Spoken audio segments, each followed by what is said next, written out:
Dalam upaya memperkuat standar higienitas wan keamanan pangan di Banjarmasin, Dinas Kesehatan Banjarmasin melalui bidang kesehatan masyarakat wan kelompok kerja kesehatan lingkungan menggelar pelatihan keamanan pangan siap saji gasan penjamah pangan Satuan Pelayanan Pemenuhan Gizi di Aula Kantor Dinas Kesehatan Banjarmasin, Jalan Pramuka Banjarmasin Timur, wan diikuti 1.000 peserta. Dalam upaya memperkuat standar higienitas wan keamanan pangan di Banjarmasin, Dinas Kesehatan Banjarmasin melalui bidang kesehatan masyarakat wan kelompok kerja kesehatan lingkungan menggelar pelatihan keamanan pangan siap saji gasan penjamah pangan Satuan Pelayanan Pemenuhan Gizi di Aula Kantor Dinas Kesehatan Banjarmasin, Jalan Pramuka Banjarmasin Timur. Wan diikuti 1.000 peserta, yaitu 100 orang hadir secara tatap muka, wan 900 lainnya melalui daring.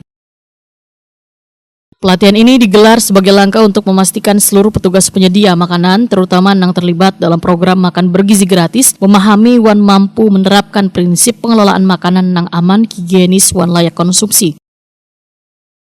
PLT Kepala Dinas Kesehatan Banjarmasin Muhammad Ramadan watakon di Prima TV jelang tengah hari Rabu 23 Oktober 2025 memandahkan kegiatan ini merupakan bentuk keseriusan pemerintah kota dalam memastikan keamanan pangan di seluruh lapisan warga.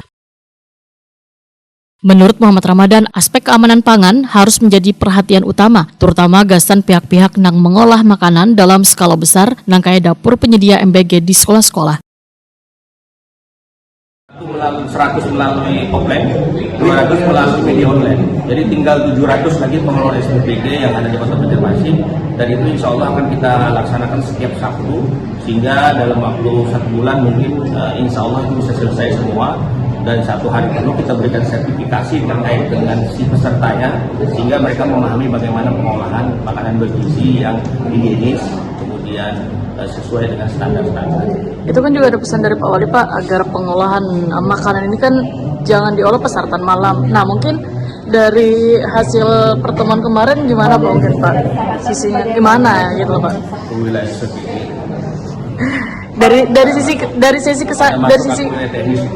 sisi kesehatan gimana Pak? Pokoknya kita sudah itu wilayah seperti itu. Pak, tapi kalau ini kan kerajaan MBG kan sekarang jadi sorotan serius nih. Nah, mungkin ada himbauan antisipasi awal Pak kepada siswa untuk mengecek menu MBG dulu sebelum dikonsumsi. Itu wilayah SPPG. Siap.